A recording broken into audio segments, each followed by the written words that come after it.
If you have an interest in horses and love learning more about horses, the horse industry, teaching, or even managing your own horse business, then you're in the right place. We would love you to join us on our mission, which is to improve the lives of horses around the world through the education of riders, handlers, and trainers. So get comfortable, listen in, and enjoy. Our chat today is sponsored by onlinehorsecollege.com. If you're interested in becoming a riding instructor and you want a government-accredited qualification, have a look now. onlinehorsecollege.com. Actually, don't have a look now. Have a listen to Camilla's interview, and she's going to talk about 10 points for good gastrointestinal health. Now, Camilla Whishaw has already been on before. She's a bit of an expert in this particular area, which is why we've got her back. And if you'd like to find out a bit more about her, go to horsechats.com/Camilla Whishaw, which is WHISHAW, or just go to horsechats.com and search for Camilla, and I'm sure you'll find her. Now, Camilla, how are you today? I'm very well, thanks, Glenys. How are Perfect. you? Oh, very well, very well. Yep.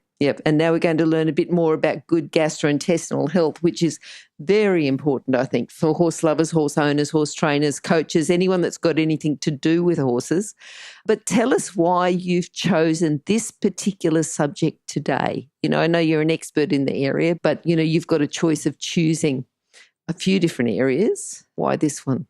So, Glenys, for all horses, and any species for that fact, good health starts with the gastrointestinal tract or the gut. Yep.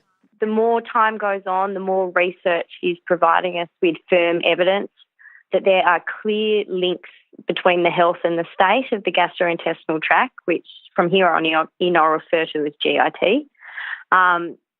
There's strong associations with immune health and GIT, inflammatory mediators in the body. So if you think of any inflammatory condition a horse suffers from, whether it's osteoarthritis, whether it's tendinitis, placentitis, it affects neurotransmitter production. So you've got your constantly cranky horse. It can play quite a significant role in that.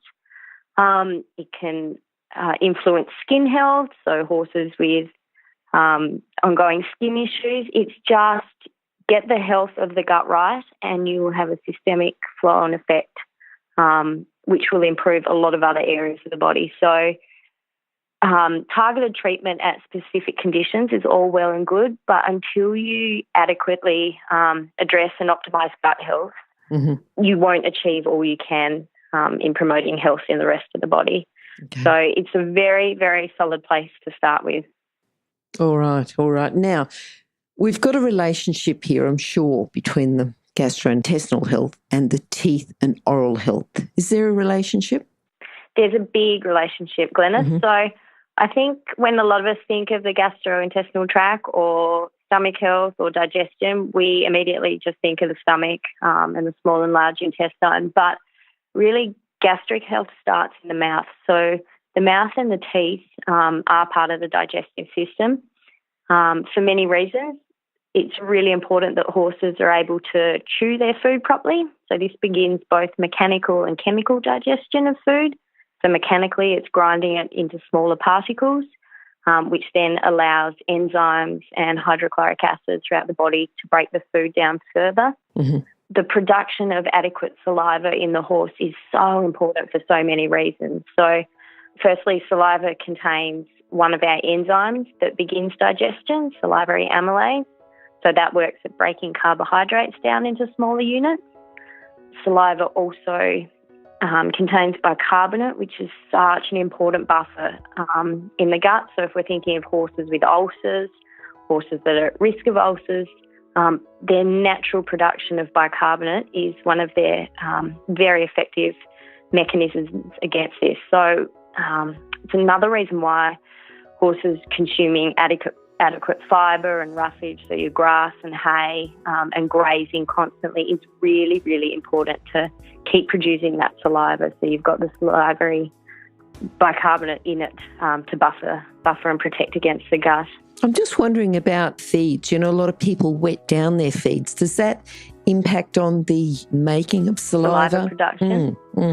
Not so much from what we understand. I don't know that a whole lot of research has been done in that area. And I certainly, on the whole, encourage people to dampen down feeds when they're feeding, mainly to reduce the inhalation of particulate matters, so dust and other irritants, which can cause inflammation and mucus production in the airway. So we know that if we dampen feeds, we reduce those levels, which in turn reduces airway inflammation. So I don't know that it's an area that has been studied extensively, but we know that saliva is produced by the horse in response to chewing, so we want to encourage that chewing. Mm-hmm. Mm-hmm. On that too, saliva contains antibody called secretory IgA, which is a really, really important first line of the immune system, so defending against pathogens, things that we, could potentially turn into bugs within the horse. So it's really, really important mechanism to help fight against that.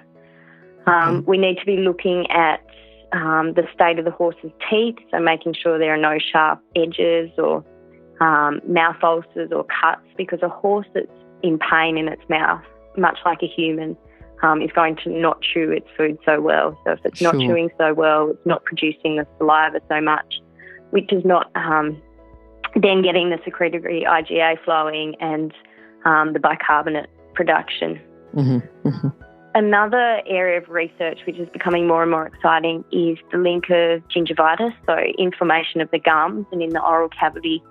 There's quite strong human evidence and research done in other animal species. It'd be lovely to see some done in a horse or horses to show that oral inflammation has a strong link with systemic inflammation and illnesses, so things like arthritis, reduced immune function. We know it has impacts on fertility. So, your mare that's having trouble getting in foal, it's not going to be your be-all and end-all solution, but certainly you want to be considering the state of her mouth and her teeth and her oral health. So on teeth and oral health, it's really important to monitor that regularly, having your equine dentist or your vet attending to their teeth and mouth every 6 to 12 months. And as responsible owners and riders and caretakers, checking their mouth, checking their teeth, checking they haven't got anything stuck, different seeds and things stuck in their mouth that could be causing them pain. Because good digestion starts with the mouth. Yep. And there's so much to learn. We always think about performance horses and we want to make sure that the teeth, the oral health, that everything's right there. But, broodmares, looking in their mouth to make sure that it's good and healthy, they're not getting in foal, that could be some relationship there. It's just so holistic, isn't it? It is. And, that's why, part of the joys of my job is looking at all these factors and pulling them all together, because often we'll look at one or two things and not consider the whole picture. And sometimes one thing will have a huge difference on its own. Other times there might be 4 or 5 factors, but they all need to be addressed to optimise our outcomes, whether that's performance or reproduction or normal growth and maturity of the horse. So it's really important that when people are considering their horse's GIT health, they start with the mouth. Okay. Now, what about the feed then? Can we talk about the fibre and the roughage that's required in the diet? Certainly, Glenys. So horses we know are designed as grazing animals. They have a constant production of hydrochloric acid, which is one of the main digestive enzymes in the stomach. Unlike humans and some other species who only produce hydrochloric acid in response to food, horses are constantly producing it, which means if there's not something in their stomach protecting the lining of their stomach, they're more at risk of ulcers because they've got that acidic hydrochloric acid in their stomach. So that's why one of the many reasons why it's so important that the horse is consuming plenty of fibre and preferably spread throughout the day, so they're constantly grazing. So there's always something lining their guts. As we touched on with oral health, it's so important through the effect of chewing for the production of the bicarbonates in the saliva. Again, that adds to the protective effect, and the more fibre and more fibrous feeds a horse consumes, the more chewing they're doing, so the greater the production of those bicarbonates. Okay. Again, on chewing more, we know that saliva helps protect the teeth enamel. So again, the more fibre and roughage they're consuming, the more they're chewing, and they're going to get protective effect on the teeth, so less likely to have caries and rotting teeth. Fibre is absolutely essential to feed the gut microbiome. So horses have, as do all mammals, have a balance of bacterial species in their gut. Yep. Now, some of them are beneficial, to be put simply. Some of them are not so beneficial. We know that a higher fibre diet promotes those beneficial bacteria, which in turn has positive impacts on immune function, on inflammatory levels, on neurotransmitter production, as opposed to lower fibre diets, which are more likely to promote what we call dysbiosis. So that's bacteria that aren't favourable to a horse's health. Put simply, they will be in high proportion to the beneficial ones. So we want to feed these good bacteria, and these good bacteria thrive on fibre. Okay. Fibre is also, a lot of people don't realise that fibre is a really important energy source in the horse. So it's broken down in the large intestine to produce what are called short-chain fatty acids or volatile fatty acids. These are end products of bacterial fermentation, and they're broken down into acetate, propionate, and butyrate. And they're really valuable energy sources for a horse. So often people won't realise that even a horse that has higher energy requirements can have a proportion of those energy needs met through a high fibre diet, providing their GIT is in good health. So providing they've got those healthy bacteria which are able to break down the fibre to convert to an energy source. All right.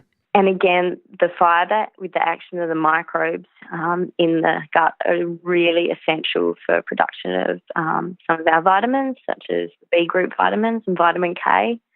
So without adequate fibre, it's very, very hard to produce optimal levels of those vitamins.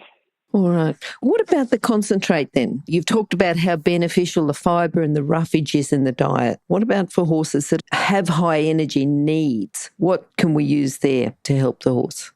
So, Glenys, first and foremost, we want to know that we've got their GIT in a healthy state. So I like to ensure that we've prescribed herbs and nutrients and dietary management strategies that promote what we call healthy intestinal epithelial cells. So that's the lining of the intestines. If that's healthy, we're able to better utilise the food we intake. And then this is before we actually introduce the concentrate feeds, is it? Correct.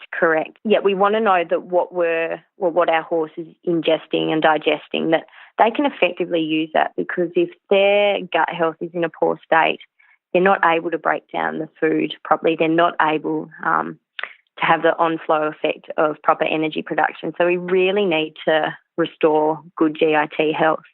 There will still be horses that indeed do need higher energy intakes, whether it's through competition, through growth stages, their training. So in those cases, we still want to make sure that the horse is consuming a minimum of 1.5 to 2% of their body weight in dry matter each day to ensure they're getting enough of that fibre. And then above and beyond that, we like to look at feeds and feed sources that provide added benefits to the diet beyond just energy. So if we look at things like beet pulp, again, that's a fibrous product that it's great for horses with high energy needs.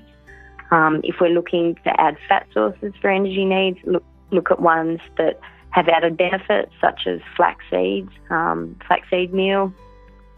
If we tend to like to feed more grain for various reasons, things like boiled barley, which have a mucilaginous effect on the gut. So although some horses do better on a lower grain diet, boiling barley just starts that digestive process for the horse, as well as giving the gut lining a bit more protection. Something that's really important with horses that have higher energy needs is trying to avoid as much as we can the use of poor quality oils and oils that are higher in omega-6 fatty acids. So these promote inflammation. A small amount of omega-6 in the diet is necessary, but most horses tend to receive far too much, which then promotes inflammation and alters immune function, among other things. So although it can be very tempting to go, I can buy a 20-litre drum of corn oil very cheaply, you need to think what that's going to cost your horse in their health and performance. Okay. So, yeah, there's some of the key points. I'm definitely not against the use of high energy and high concentrate feeds, but we need to incorporate them as part of a holistic plan. So balancing out the diet and management strategies in other areas to make sure we keep good GRT health. When we're feeding them too, it's always really good to combine them with a high fibre source. So that'll help slow the digestion down a bit and provide a source of fibre and roughage to help promote a better bacterial balance. So, we grew up feeding horses oats mixed with lucerne, and although, there are both pros and cons for it, as a simple practice, it was good in that you did have the high energy source, but you also had the lucerne, the fibre in that to help slow things down and to help promote chewing.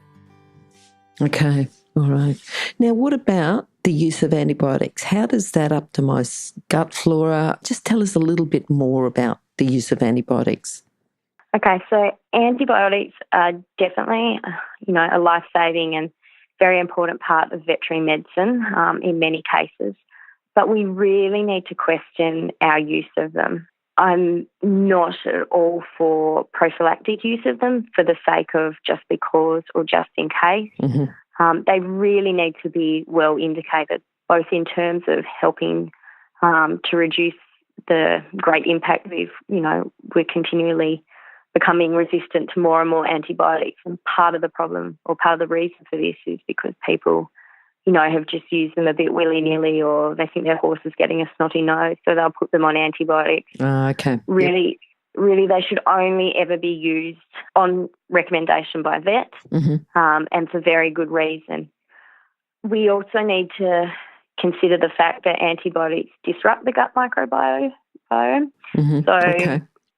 We want those good bacteria in abundance and the bad, inverted commas, bad bacteria at minimal levels. Anytime you use antibiotics, it kills off both the good and bad bacteria. Mm-hmm. Obviously, antibiotics are effective against bacterial infections, which is a really important key to remember. So there's no point giving a horse with viral infection antibiotics. Antibiotics are there to kill bacteria. So they get rid of the nasties, but they also wipe out all the good bacteria, which then for issues what we call dysbiosis. So after all the good and beneficial bacteria are gone, the gut needs to re-establish a bacterial balance. And unless we've implemented feeding and strategies, more often than not, they will be overpopulated with bad bacteria, which then sets us up for more inflammation, more immune problems, chronic infections, things like that. So it's really, really important that if and when we use antibiotics, at how we read the gut microbiome. Okay. Our horse knows some probiotics or a course of probiotics. Now, probiotics are an important part of re-establishing a healthy gut microbiome. That colony of probiotics establish themselves and continue to multiply and grow. And if we don't give them their feed source of prebiotics, that's not able to happen. For those horse owners that do need to use antibiotics in their horse and choose to use probiotics too, we really need to consider the timing of administration of probiotics in conjunction with the timing of the antibiotics. If you're an equestrian coach or a horse riding instructor, or even if you aspire to be one, have a look at the free video series for horse riding instructors on the Horse Chats website. Go there now, have a look, horsechats.com. All right, now what about their NSAIDs and how can they support the gut health, during the use, after their use? What information have you got us there? Again, so NSAIDs, so we're thinking of phenylbutazone, so bute, flunixon, Equiox, your common anti-inflammatory drugs. Again, their discriminative use is really, really important. Obviously, they're very valuable pharmaceutical, both in pain and in controlling potential inflammation. but we really, really need to review how we use them. We know now too, there's evidence to show that NSAIDs alter the intestinal microflora just as antibiotics do, and they also compromise intestinal integrity. So that healthy lining in the intestines, which we want to make that healthy, both to prevent infection and excessive inflammation, and to optimise uptake of nutrients. So NSAIDs are known to damage that. Mm-hmm. And people often think of this in simplest terms of associating the use of bute with the formation of gastric ulcers. Yep. So they can do that, but if they need to be used, make sure it's for a very good reason and only use where indicated. If they need to be used, we need to still promote a high-fibre diet where possible, so to give us some protection against gastric lining damage. Okay. One thing that concerns me is people will often think, I'll put my horse on gastric ulcer medication at the same time. One study has been done to show that this actually has a worse effect on gastrointestinal health than giving bute or NSAIDs alone. So I'm very, very cautious about the use of combining your omeprazole and Gastrogard or Ulcegard with bute. A lot of people are under the illusion that giving those two drugs together is beneficial. I'm very much against the use of post-race or post-event bute just in case. In inverted commas, people go, well, my horse might pull up sore, I'll give it some bute. So if that's your line of thinking, I'd strongly encourage you to review why you think you need to use it. Is your horse properly conditioned for the event or exercise it's meant to undertake? And look at feeding it, look at feeding practices, look at training practices, look at exercise practices, which may be contributing to excessive inflammation or pain. One other important point on NSAIDs is they stop the production of the majority of inflammation pathways. There are now newer drugs on the market which are selective in the inflammatory pathways they block.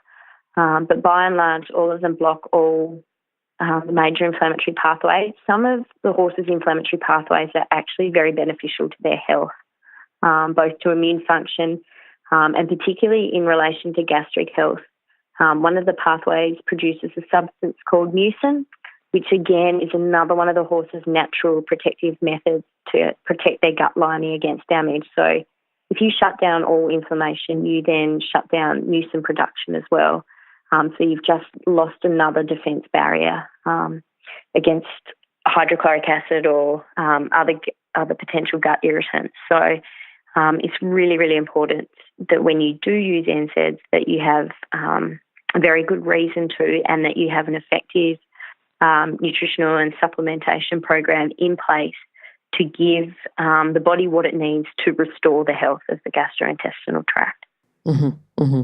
I was going to ask you about products like Ulcegard, and you've talked about, the use of them with NSAIDs, but what about just using them without antibiotics, without NSAIDs? What about just the use of them themselves? So, Glenys, I think it's a practice that needs to be looked at from a holistic perspective, and we need to ask ourselves why are we using them. In the case of chronic ulcers, they can be effective, although there are many nutritional and some herbal products that, when used appropriately, can help heal and repair the gastric lining. So that would definitely be my first port of call. I have a real issue when people have their horses constantly on Gastrogard or Ulcegard or omeprazole-containing products. The way these products work is by stopping the production of hydrochloric acid. So hydrochloric acid is essential for horses to break down the food they consume, to help them extract the nutrients they need from the feed, to help make sure that only fibrous products are broken down in the large colon to produce those beneficial bacteria. If we stop hydrochloric acid production, we alter the whole digestive process, which, long story short, leads to dysbiosis in the large intestine. So then we're creating an environment that promotes inflammation, that lets pathogens thrive. It's also really important to remember that hydrochloric acid is not only necessary for digestion, but it is also has a strong function in the immune system, in that the acidic nature of it kills off a lot of ingested pathogens. So stop hydrochloric acid and you're taking away another line of immune defence. So if your horse is on ulcer guard, you need to be reviewing why you're using it. You need to be reviewing your management and feeding practices and strategies. So that's an area I really, really think people need to stop and think hard about.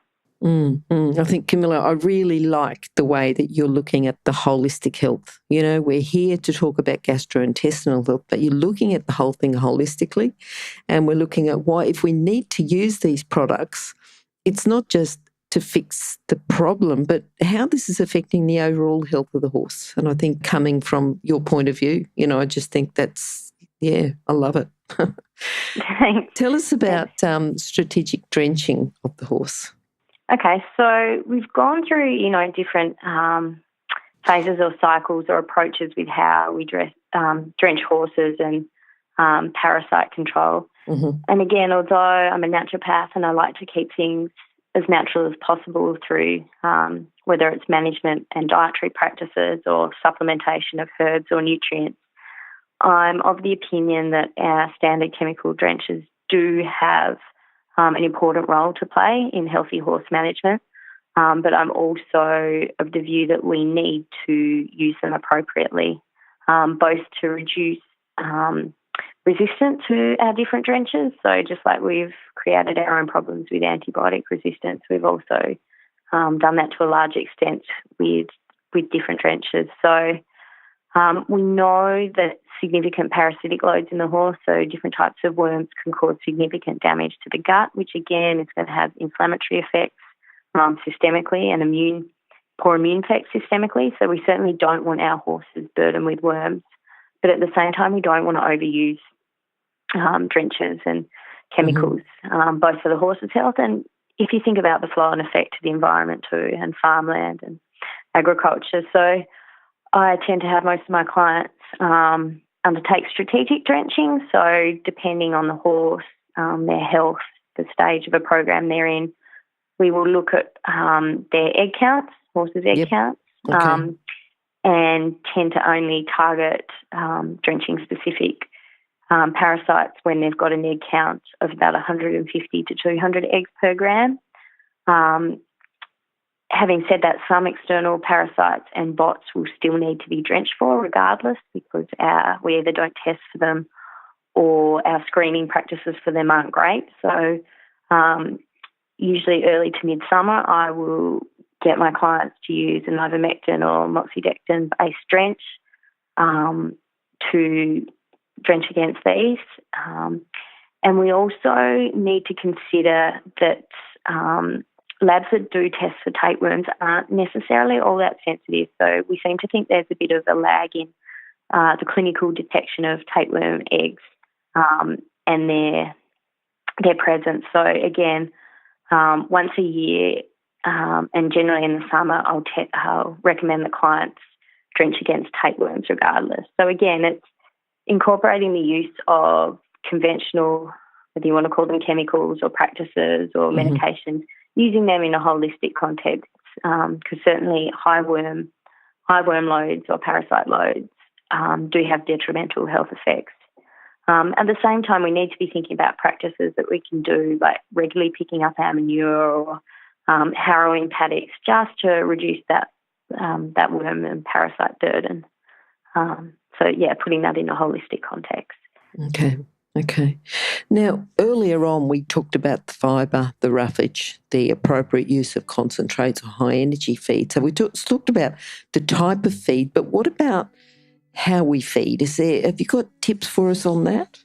Yeah, certainly, Glenys. So, again, I think horse people wanting to do their best, we can get very caught up in just what we feed and not necessarily how we feed. So, as I touched on earlier, horses are their digestive system is designed for them to be constantly grazing and constantly eating. So if you've got a horse that does have higher energy needs, giving it 1 or 2 massive feeds a day and then leaving it for the rest of the day without feed or with minimal roughage in between really isn't promoting healthy GIT function and isn't optimal for their health. So with horses that do require feeds and higher energy feeds, try to make those into smaller feeds and where as practical as possible, space them throughout the day, especially horses that are in a stable environment too.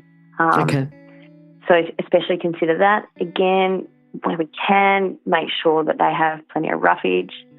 For a horse with lower energy needs, consider hay that's, we all love our rich, hay that's very, green or, of very good quality. Still good quality hay, but less energy dense hay can be really beneficial. Hay that's soaked or steamed, if your horse has less energy requirements, but still to give it the beneficial effects of the fibre. Okay. When we're feeding, I encourage people to feed from ground level. Again, it's important to make sure manure is regularly picked up and using good quality feed bins can help protect against things like that. But feeding at ground level allows the horse to get its head down, which allows good mucociliary clearance and drainage of airways. So it's good for recovery and just good natural health. And it's, horses, that's the way they spend the majority of their time grazing. So nature's got a very good reason for that. Yes. As I touched on earlier, mixing our concentrates with roughage. So if your horse does require higher energy feeds, mix lucerne or other types of chaff through that to give it a bit of roughage. Okay. For horses who are undertaking strenuous work, so race horses and other horses in training, there's evidence to suggest that giving them about 500 grams of lucerne or lucerne chaff shortly, sort of half an hour to an hour before work, can help line the gut effectively, both from a physical sense and from the presence of magnesium and calcium, which just gives a buffer against hydrochloric acid when they're working out. So that amount of food tends to sit comfortably in the stomach for a horse in intense work while giving it a bit of protection. Another thing we need to consider is that when we are changing a feed regime with a horse, whether it's the addition of concentrates or a mix of feed or types of hay, we want to make those changes as gradual as possible, as sudden shifts in microflora occur in response to sudden changes in feed, and this can have really significant impact on the horse's health and is often associated with conditions such as colic. So where possible, do a gradual transition. If you've started suddenly sourcing your hay from elsewhere, if you can gradually introduce that hay as you're finishing off the old batch of bales you've got, just things like that are really important to keep in mind. If you're an equestrian coach or a horse riding instructor, or even if you aspire to be one, have a look at the free video series for horse riding instructors on the Horse Chats website. Go there now, have a look, horsechats.com. Just thinking about, you talked about racing or just horses that are in a high stress environment or horses that are just by temperament, by personality, highly stressed. How does that have, what sort of effect does that have on their digestion and their gut health? So Glenys, digestion is under influence or occurs through actions of the nervous system. Now, put simply, there are several different divisions of the nervous system or branches. Digestion is largely under the influence of what's called the parasympathetic nervous system.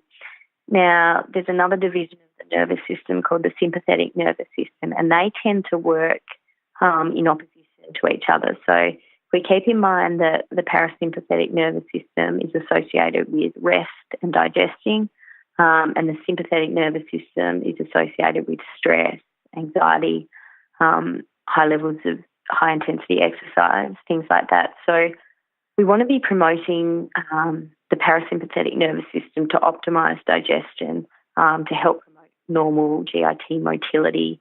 If we're feeding a horse that's constantly stressed, whether it's been separated from mates or it's in a situation where horses are constantly fighting for feed and it's in the lowest pecking order, that's going to send its sympathetic nervous system into overdrive and sort of shut down the activity of the parasympathetic nervous system, which we need for healthy digestion. So we need to try and avoid as much as possible, particularly when we're feeding a horse, to expose it to overly stressful situations. So, feeding horses in mobs can have beneficial effects, providing there's not the same horses that are constantly getting picked on. And if that's the case, look at separating the horses at feeding time, but sort of having them in an area where they can see each other. Horses are social animals and tend to be more relaxed and calm in an environment with other horses. So try and feed horses at the same time. For horses that are in stable situations, try and minimise the time that lapses between getting feeds prepared and starting off feeding and having horses that are banging doors and things like that, because that's all affecting digestive function. And we know that stress does alter the microbial balance in the GIT and not favourably. So just look at different ways we can minimise stress, particularly around feed times. And on that too, there was a study done to show that it was done in Australian racing stables to show that horses that had the radio on in the background that was on the racing station, so the horses could hear the races being called, those horses demonstrated higher levels of stress. Did they? Which we can then think of higher instances of gastric ulcers and things like that. So if you're in a barn environment or a racing stable environment, seriously consider turning off the racing station or not having it constantly playing. As funny as it sounds, it has been shown to promote cortisol release and stress in horses.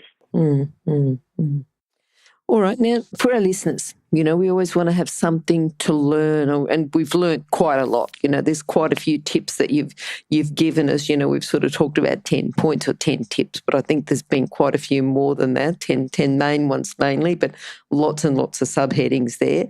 What about what changes do they need to make to their feeding, or, talk to us about the changes to feeding to support their health, the gut health? So I think probably some simple, actionable takeaway points for listeners are to make sure their horses' diets are high in fibre, high in roughage. Okay. They are constantly grazing or consuming hay, and if we need to slow down the rate at what they consume it, putting in appropriate measures to do that. Any dietary changes, if they're made, should be done gradually, so to ensure the smooth change of GIT microflora, because we don't want to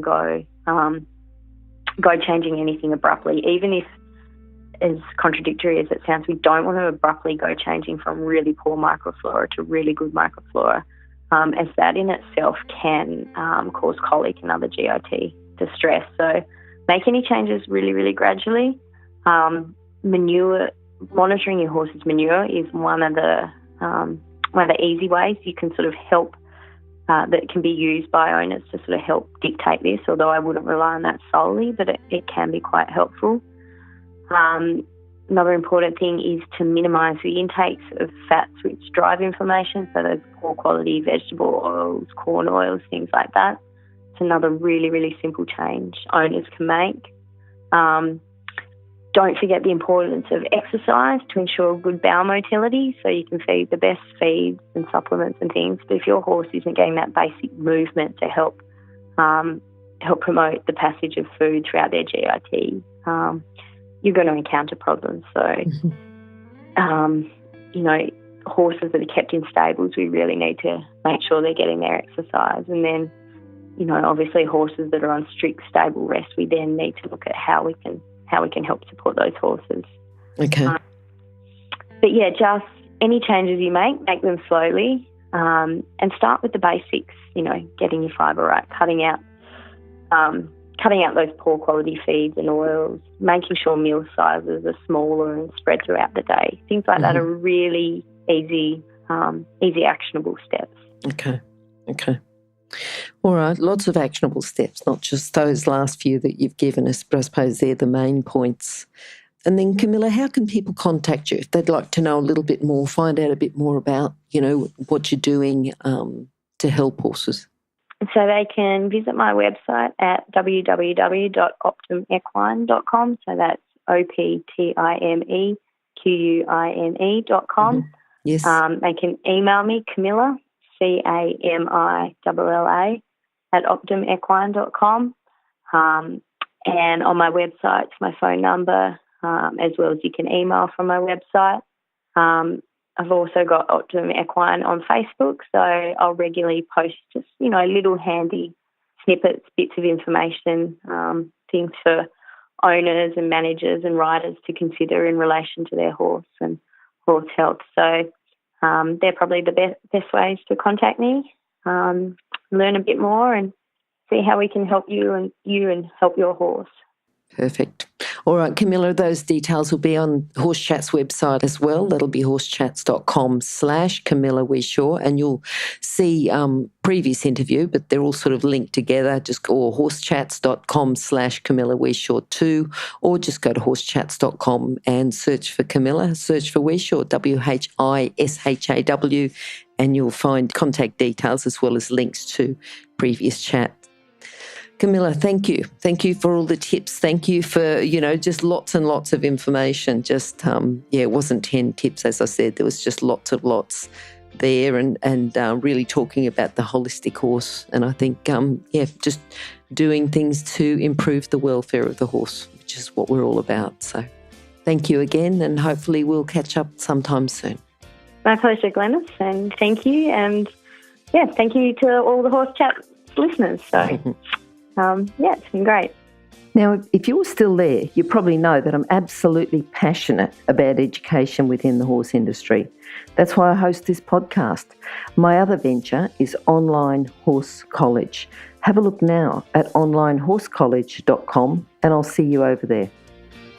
Remember that our comments and instructions are general in nature and do not take into consideration your individual horses or your individual ability and circumstances. If you enjoyed this podcast, then please leave your comment below.